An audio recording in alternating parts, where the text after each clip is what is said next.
Hey guys, Austin here. We have our victory chain on tonight. The Oilers with the come from behind 3-2 victory in overtime over the St. Louis Blues. This game did not start off well for Edmonton. They got down 2-0 very early. Let's jump into the recap. First period, Draisaitl had an early penalty. It was a high stick.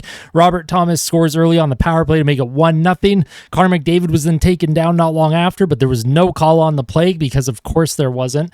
Buchnevich then made it 2-0 not long after that. The Oilers, another sleepy start. Ceci and Nurse kind of ran into each other, both behind the net. They left Buchnevich out open in front in the slot. It's hard to blame Skinner on that goal, but it was 2-0 on the first three shots of the game for the Blues.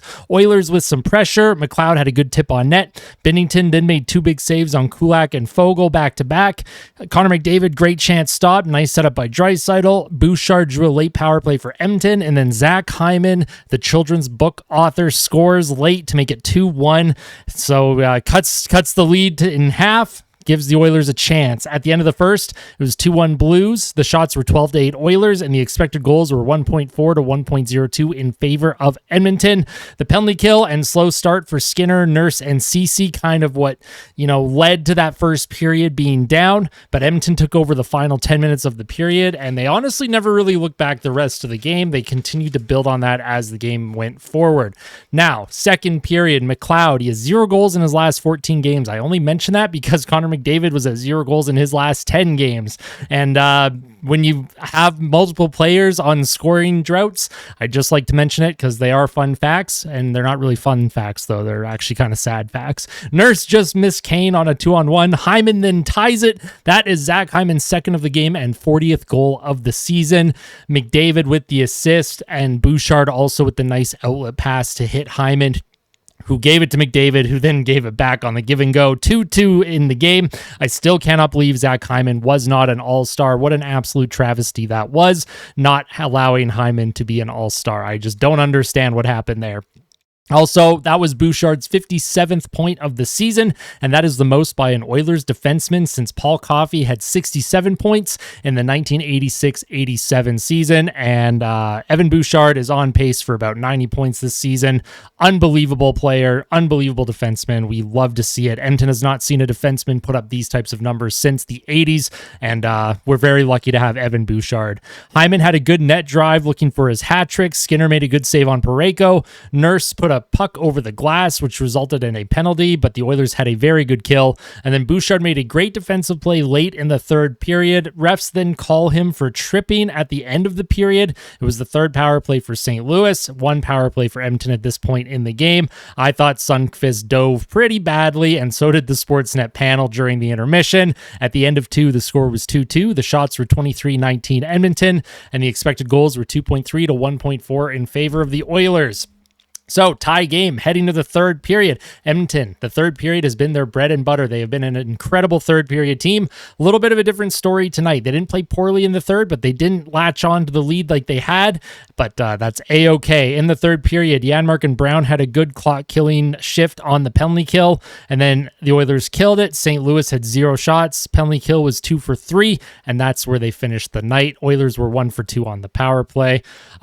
Going back to that game on February 15th, the power plays at this point were 12-4 in favor of St. Louis. So the last 2 games that Edmonton played against the Blues, the refs just seemed to like to give St. Louis a lot of power plays. They had 8 in a row back on February 15th, if you guys remember that. I hope you don't, because I tried to repress that from my memory. Kulak hit the post. Skinner then robs Bolduc on a partial 2-on-0. Brown had a good forecheck. He stripped Hayes a couple of times. Binnington then robbed Leon Draisaitl on a one-timer. Hyman collided with Binnington, who went down briefly. Connor McDavid was creating chances all over the ice. Sundqvist then high-sticks Patrick Kane. It was an Oilers power play. Kane was clearly bleeding. He had blood on his lips and on his glove. He was showing the ref, but the ref said, "That's 2 minutes, bro." Not sure why the ref said that. That should have been a 4-minute power play. The Oilers don't do a whole lot on it, but Ryan Nugent-Hopkins with an incredible back check to take away a breakaway for Robert Thomas. this. There was a weird play at the blue line where Bouchard kind of laid down to keep the puck in. McDavid kind of skated backwards, not towards the neutral zone, but kind of laterally along the blue line. Robert Thomas stole the puck, went in on a breakaway. Ryan Nugent-Hopkins on the back check, lifts his stick from behind, steals the puck back. The power play ended up with 0 shots, but that was a great play from Nugent-Hopkins. Skinner made a big save on Hayes on a 2-on-1. The Oilers were pushing late in the third period. They had a few shifts where they were really buzzing.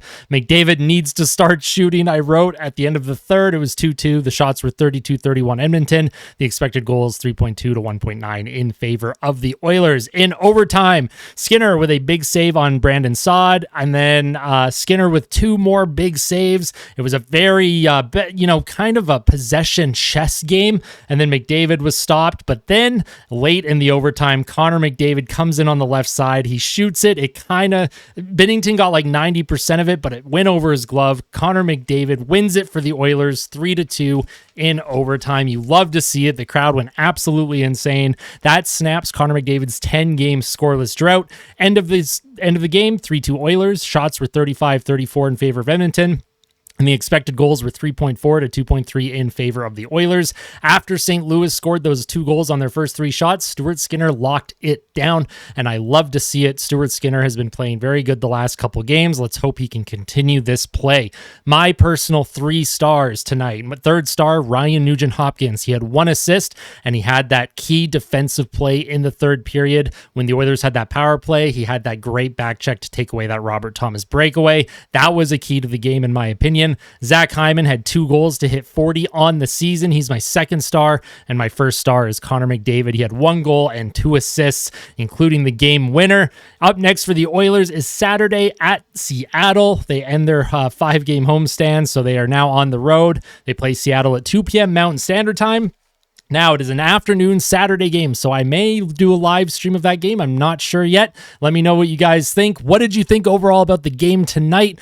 I like hearing about it. Victory chain. Edmonton's on a 2-game win streak. Let's see if they can go into March and continue their winning ways here and build their way back up into a top 2 position in the Pacific Division. As always, I appreciate everyone's support. I appreciate you tuning in and watching. It means a lot. If you liked today's post-game recap, make sure you hit like. If you really liked it, make sure you hit subscribe. And I will see you guys tomorrow with the day after discussion. You guys have a wonderful night and take care.